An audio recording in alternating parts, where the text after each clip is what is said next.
Hey hello everyone, welcome back to our new vlog. कैसे हो आप सभी? आशा करती हूँ कि आप बहुत अच्छे होंगे। मॉर्निंग का टाइम है और मॉर्निंग में आपको दिखा रही थी ब्यूटीफुल से फ्लावर्स जो मैंने अभी बनाए थे एक पॉट में। उसकी वीडियो मैंने आपके साथ शेयर कर दी है। और अब इसमें ना जो है फ्लावर्स खिलने लगे हैं तो बहुत ज़्यादा खूबसूरत लग रहा है वो।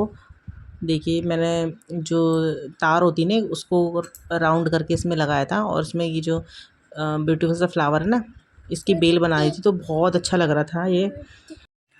Hello everyone, welcome back to our new vlog. कैसे हो आप सभी? आशा करती हूँ कि आप बहुत अच्छे होंगे। और अभी टाइम हो रहा है 10:30 बजे का। सुबह थोड़ा बारिश का मौसम था, लेकिन फिर अभी 9:30 के करीब, मतलब 9:30 पौने 10 के करीब ना मौसम में हल्की सी गर्माहट आ गई, धूप सी आ गई थी। तो कल के वॉश किए हुए कपड़े हम लोगों ने फिर छत पे डाल दिए थे। कल हमने वॉश किए थे क्योंकि आज थर्सडे को मम्मी कपड़े नहीं धोती है। और कल हमने धोए थे क्या बोलते उसे, सोफ़े के कवर वगैरह, चादरें वगैरह धोई थी और चेंज करी थी ना, तो फिर मम्मी ने धो दिया था। और 8 तारीख को जो मंदिर है, मतलब अपने जब पिछले व्लॉगों में जब मैं मायके आई तो मैंने दिखाया था कि यहाँ मेरे पापा ने एक मंदिर बनवाया है।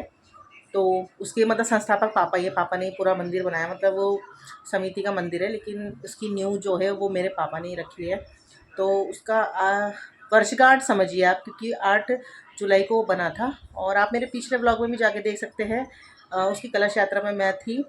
और उसका मतलब जब मूर्ति अनावरण वगैरह सब हुआ था वो मैंने इसमें शेयर किया है वीडियोज़ में। आप चाहें तो उसको देख सकते हैं, या फिर मैं इसमें डाल दूँगी लिंक, आप ज़रूर देखना। तो 3 साल हो गए मंदिर को बने हुए। तो 8 जुलाई को इसकी वर्षगांठ मनाई जाती है। और उसमें खूब अच्छा भव्य मतलब कीर्तन भजन होता है, पूजा पाठ होता है और भंडारा होता है। तो उसी की तैयारी पापा लोग कर रहे हैं, क्योंकि आज हो गई है 3 की, 4 तारीख है आज। तो अब कुछ ही दिन बचे हैं, 2-4 दिन ही बचे हैं। तो तैयारी पापा मतलब ज़ोर शोरों पे है, क्योंकि भंडारा है और काफ़ी लोग आते हैं। आपको पता है भंडारा जो होता है उसमें जगह जगह के लोग आते हैं, तो उनके लिए खाने पीने की व्यवस्था प्लस जो हवन ववन होगा, पूजा पाठ होगा, जो भी होगा उसकी तैयारी पापा लोग कर रहे हैं। तो क्या बोल रही थी मैं, तो मैंने कपड़े जो भी हैं वो सारे के सारे मैंने छत में डाल दिए हैं, क्योंकि धूप आज ना मौसम वही है, दिन में बारिश हो रही है। आजकल डेली दिन में बारिश हो रही है, मतलब 2 बजे करीब, 1 बजे करीब मौसम एकदम घिर जाता है और बारिश हो जाती है। तो अभी मैंने रखे हैं तो फटाफट से सूख जाएंगे, मतलब सिर्फ उनमें हवा लगनी बाकी। कल के तो वो सूखे हुए थे, क्योंकि ड्राई करके डालते। लेकिन क्या होता है आजकल बरसात में, आपको मैंने पहले ही बताया था, बरसात में ना कपड़ों में थोड़ा अजीब सी स्मेल आती है, चाहे कुछ भी वो करो। तो इसलिए उन कपड़ों को अच्छे से धूप एक बार दिखाना बहुत ज़रूरी होता है। क्या बोल रहे हो? तो फ्रेंड्स, टाइम हो रहा है 12 बजे का और मम्मी लोग गए हैं अभी थोड़ा सा ही मार्केट के पास। और अभी मैं जा रही हूँ छत में कपड़े लेने के लिए, क्योंकि जो मैंने सुखाने के लिए डाले थे ऐसे कपड़े वो अब अच्छे से सूख गए होंगे, क्योंकि अभी मौसम जो है हल्का सा बारिश सा हो रहा है और कभी धूप आ रही है। तो वैसे तो कल के हल्के फुल्के सूख गए थे, बस धूप हल्की सी लगानी थी। तो मैंने कहा उसको लेकर आती हूँ मैं छत से, और नीचे फिर ताई वाई भी करनी पड़ती है। और अभी चढ़ा रही हूँ मैं दाल और चावल बना रही हूँ। और हर्षिता को देखो जा, कहाँ वहाँ फिर सोने की ज़िद करी, तो उसको मैं सुला देती हूँ पहले। फ्रेंड्स, वो बाप रे कितनी तेज़ धूप लगी हुई। तो यहाँ पे टाइम हो रहा है 1:30 बजे का और मम्मी लोग अभी नहीं आए हैं। इस टाइम लगी है बहुत तेज़ धूप, तो जितनी तेज़ धूप लगती है ना उतनी तेज़ बारिश आती है।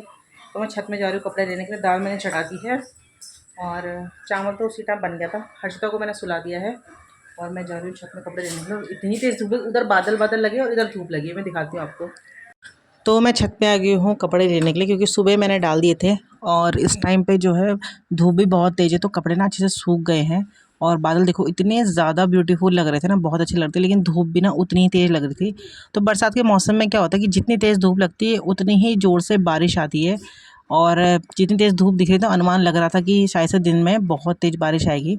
तो जो कुशन कवर वगैरह हमने ये धोए हुए थे, तो ये अच्छे से अब सूख चुके हैं और इनको फटाफट से मैं ताई कर देती हूँ। मम्मी पापा घर पे नहीं है, वो कहीं जा रखे हैं काम से। तो मैं, हर्षिता और आरव है। आरव देख रहा है टीवी, हर्षिता को मैंने सुला दिया है और फटाफट से मैंने फिर इन कपड़ों की ताई कर दी, क्योंकि फिर बिस्तर पे पड़े रहते हैं और पूरा दिन ऐसे ही पड़े रहते हैं तो अच्छा नहीं लगता। और जो मेन हमारा बैठक है ना, तो यहाँ पे मतलब आना जाना रहता है सबका, कोई अचानक से आ ही जाता है तो फिर अच्छा नहीं लगता है कि कपड़े फैले हो ना। तो इन सबको मैं अच्छे से ताई करके रख दूँगी। और छुट्टियां जो है मेरी कंप्लीट हो गई, बस 1-2 दिन में घर निकलूँगी मैं, क्योंकि कुछ अर्जेंट में ही आई थी मैं। तो मैंने कहा था 1-2 दिन रह लेती हूँ। और आपको पता है घर में काम भी चल रहा है, वो भी ऐसे ही छोटा बड़ा है। तो फ्रेंड्स, यहाँ पर टाइम हो रहा है 5:30 बजे का और अभी आई है बहुत ही ज़्यादा मोटी बारिश। और आरव और हर्षिता दोनों नहा रहे हैं बारिश में। सुबह मैंने कान के पहनते उन्होंने उतार दिया था क्योंकि बहुत ज़्यादा दर्द हो रहा था। और अभी अभी हर्षिता मेरी बिंदी लेके चलेगी, मांग रही थी बिंदी लगा के चलेगी।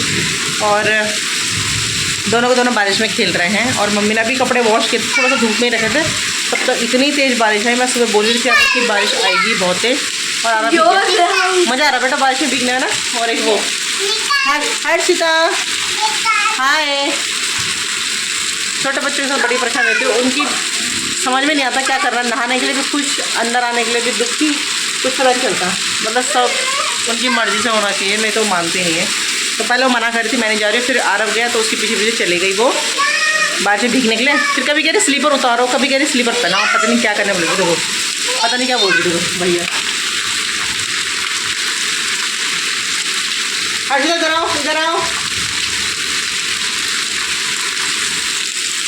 तो बहुत इंजॉय कर लिया। मैं नहीं भीगी हूँ, आज ऐसे थर्सडे है तो सर नहीं धोती हूँ मैं, तो फिर मैं आज भीगी भी नहीं, तो मैं ही भीगती।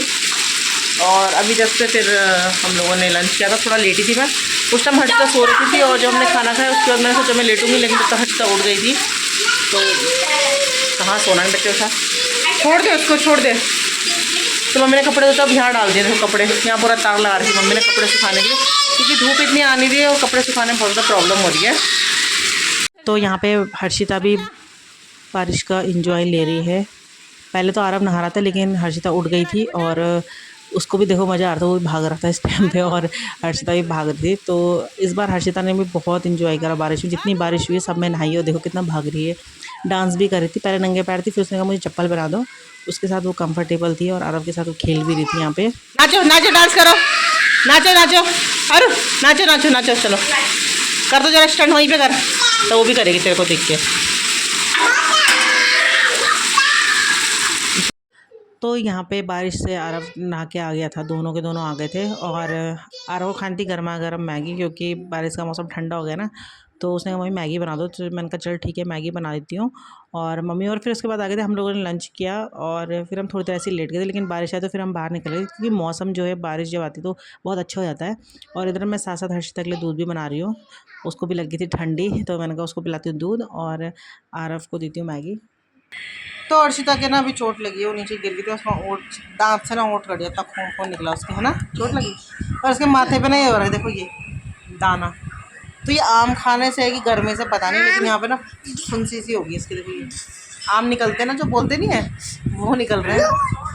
हाँ दिखाओ दिखाओ अपनी फुंसी दिखाओ, यहाँ पे देखो ये क्या मोटी फुंसी हो रही है। हाय कर दो, देखो ये देखो ये, और बाहर भी कटा अंदर भी कटा, दोनों जगह कटा। और इतना रोई थी ना, है ना, डाई होगी ना मैं बच्चे के, तो खून तो फिर रुक गया थोड़ी देर, मैंने उसको बोला कि हाँ ओट दबा के रखना, तो फिर खून रुक गया था, लेकिन बहुत तोड़ा है मैं बच्चा ना। अब नहीं करो, फिर निकल जाएगा। और उसकी फुंसी ना पकने वाली हो रही है, तो पता नहीं कब पकेगी कब फूटेगी, उसको देख के मुझे दर्द हो रहा है ना पुच्चू। हेलो गाइस, चल इधर आओ। तो चलिए फिर। तो फ्रेंड्स इस टाइम आप देख रहे होंगे कि अंधेरा जैसा मौसम हो रहा है, और मैं हर्षिता आया थोड़ा सा वॉक पे, क्योंकि काफ़ी देर से जिद कर रही थी। और अभी थोड़ी देर पहले ही बारिश बंद हुई है, और मौसम भी आप देख रहे हैं पीछे क्या भयंकर अंधेरे अंधेरे वाला मौसम हो रखा है, मतलब बारिश ऐसा और आएगी। तो मैं थोड़ा सा घुमाने के लिए आई थी, क्योंकि हर्षिता जिद कर रही थी। तो हम थोड़ा सा गली के बाहर ही आए थे, और अंधेरा हो गया, 8 बजने वाले हैं। थोड़ा सा ऐसे उजाला था, लेकिन इधर तो बहुत काले बादल हो रखे हैं। तो मैं हर्षिता को थोड़ा सा घुमाने के लिए थी यहाँ पे। अब चले घर ना, बहुत जिद कर रही थी आज घूमने की। तो यहाँ पे मैं दिखा रही थी हर्षिता की चोट दोनों साइड लगी है, होंठ के अंदर की साइड में बाहर की साइड में, और स्वेलिंग हो गई उसमें होंठ पे। तो डिनर बन गया, अब करते हैं डिनर। और बस आज के ब्लॉग का भी यहीं पर एंड करती हूँ। आई होप कि आपको अच्छा लगे होगा। मिलेंगे कल के नए ब्लॉग में।